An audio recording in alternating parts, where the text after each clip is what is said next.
On RH par Altea et le Lab RH.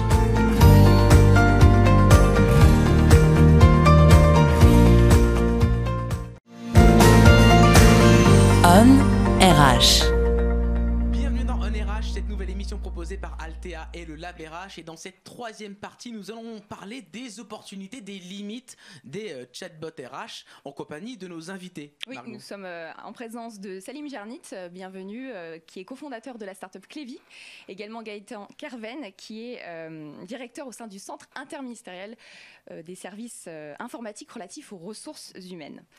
Alors dans la deuxième partie, nous avons effectivement parlé des retours d'expérience, nous avons parlé également des usages. Vous pouvez découvrir cette deuxième partie ainsi que la première en cliquant juste en dessous. Mais nous avions envie vraiment de rentrer dans les limites, la réglementation, puis les opportunités qu'offrent les chatbots RH. Alors Salim, question pour vous. Est-ce que vous pensez que demain, finalement, les décisions RH pourront techniquement finalement être prises par des robots, par des chatbots RH ? C'est difficile. Ah, il est gêné. Il est déjà dérangé dans tournure. C'est difficile de répondre à cette question parce que je pense, moi personnellement, que non.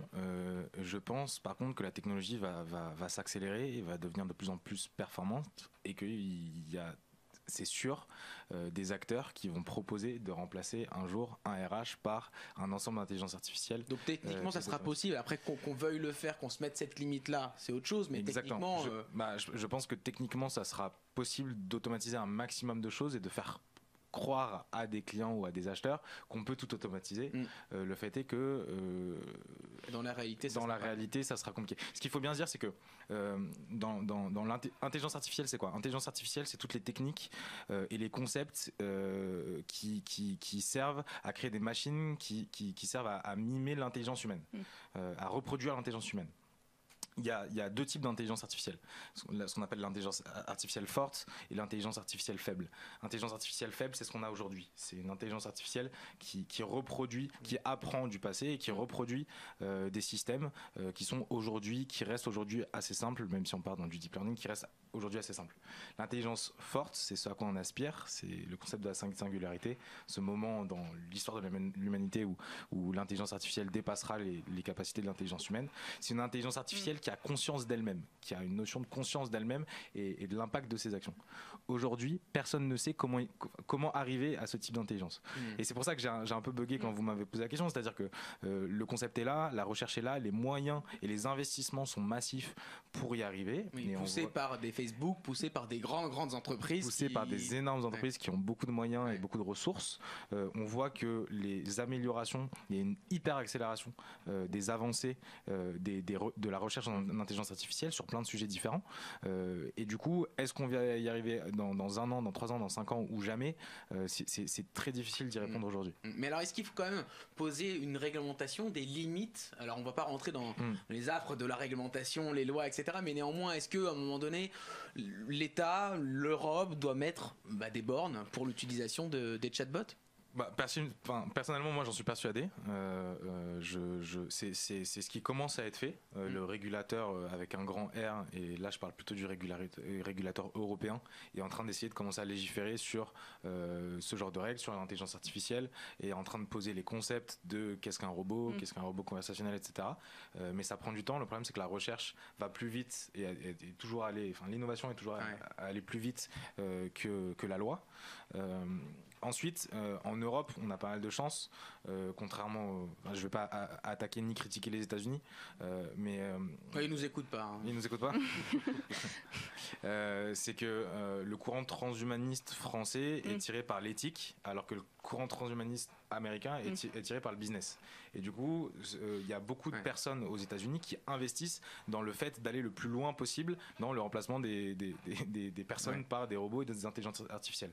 En France, on est beaucoup plus mesuré, et du coup, des personnes comme Laurent Alexandre ou comme le Sénat ou les régulateurs et les législateurs essayent aujourd'hui de créer des bases et des règles qui permettent de rester en contrôle, de cadrer. Et de cadrer l'intelligence artificielle. Et justement, en parlant du coup de cette distinction culturelle, on sait qu'il y a la nouvelle réglementation RGPD qui arrive assez rapidement, finalement dans quelques mois, en mai prochain. Avec cette nouvelle réglementation, est-ce qu'il y a quels sont finalement les enjeux liés au chatbot, à l'utilisation des chatbots RH? Pour moi, les enjeux sur l'utilisation des chatbots RH, ça sera les mêmes enjeux que sur l'utilisation de tout outil, que ce soit un SIRH ou un autre outil qui est utilisé en interne. La RGPD va porter sur de nouvelles mesures qui permettent de garantir la protection des données personnelles. Ces données personnelles, vous pouvez les avoir dans un SIRH, vous pouvez aussi les avoir dans un chatbot. Je pense qu'il faudra juste répliquer les mécanismes qu'on a en tête. C'est une extension des actions qui sont de protection des données personnelles. Ouais, par exemple sur opt-out plutôt que opt-in, sur demander à l'utilisateur sa permission, vous pouvez le faire sur un chatbot, c'est juste une interface, comme vous pouvez le faire sur un SIRH. Et du coup, je pense pas que spécifiquement, mais après, le miracle de la RGPD, c'est que personne ne sait en réalité ce que ça va vraiment impliquer, parce que les textes sont quand même assez flous et qu'on va plus partir sur de l'itération de la jurisprudence un cadre juridique très clair. Mais en tout cas, moi, ce que je pressens, j'ai pas l'impression que ça va changer énormément de choses par rapport aux autres éditeurs, d'autres logiciels qui sont déjà implémentés dans les entreprises. Gaëtan, vous vous êtes posé ces questions de réglementation parce que vous implémentez ça dans la sphère publique, donc j'imagine que quand même ça doit être un sujet. Alors aujourd'hui, l'avantage, c'est un avantage de notre chatbot, c'est qu'il est complètement, il n'est absolument pas lié aux données agents. Il est complètement indépendant. C'est de l'information. C'est un choix qui est assumé dans la mesure où on souhaite mettre ce chatbot à disposition de l'ensemble des ministères, de la communauté ministérielle. Et la diversité des SIRH fait que si on avait associé trop fortement le chatbot au SIRH, on n'aurait pas pu le proposer aussi facilement plugable à l'ensemble des ministères. Donc il n'y a pas de données personnelles, c'est que des informations descendantes. On n'a pas ces problématiques-là, en tout cas aujourd'hui, à date. Très bien. Et est-ce que vous, Salim, vous fixez, vous, en tant qu'entrepreneur, des limites sur ce que va faire votre outil ? Oui, on s'en fixe pas mal. Déjà, on refuse, on reste sur le même principe, mais nous, à notre échelle, on a un produit. Notre but, c'est d'être scalable, c'est-à-dire pouvoir être utilisé très facilement par un maximum d'entreprises. Et du coup, on ne veut pas se plugger avec des systèmes internes pour exactement les mêmes raisons. Parce qu'on pense qu'il y a suffisamment de valeur à faire de l'information générale pour qu'on puisse apporter de la valeur à nos clients. Ensuite, je vous ai dit tout à l'heure que quand on posait une question au chatbot et qu'il n'avait pas la réponse, on pouvait laisser son email et recevoir la réponse quand elle est accessible par email. On crée un token pour pas nous avoir accès à la personne. Tout est anonymisé. La personne qui pose et même le gestionnaire ne sait pas qui a posé la question. Du coup, on va rajouter quelques notions de sécurité pour être sûr que tout est anonymisé. Donc vous, votre limite à vous, c'est vraiment de garantir la protection des données. Et en préparant l'émission, vous me disiez qu'une des limites que vous fixez, c'est de pas faire croire aux utilisateurs finaux que c'est une vraie personne derrière le chatbot. Ça, c'est pas forcément c'est pas tant une limite qu'on se met qu'un conseil très appuyé qu'on donne à nos clients. N'essayez pas de faire croire que le chatbot est un humain, parce qu'un chatbot aujourd'hui, si vous voulez le faire craquer, vous le faites craquer. Il n'y a pas de souci. Et on verra bien que c'est pas un humain. Quoiqu'un humain peut craquer aussi. Et vous verrez, c'est assez simple. C'est ce que je disais tout à l'heure. Vous sortez du périmètre, le chatbot il répond plus. Et du coup, si au départ vous avez fait passer ce chatbot par votre collègue virtuel ou votre collègue ou quelqu'un qui va répondre, ça va pas passer et l'utilisateur va se sentir vraiment lésé. Du coup, moi, je le déconseille vraiment très fortement à mes clients. Merci du coup pour cet éclairage du coup sur les limites, les enjeux des chatbots RH. C'est tout pour cette troisième et dernière partie de l'émission. Merci d'avoir accepté cette invitation pour cette première.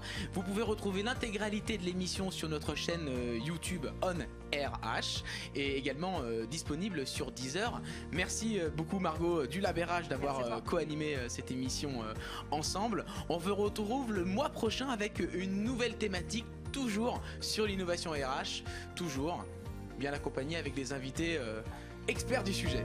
Merci à vous.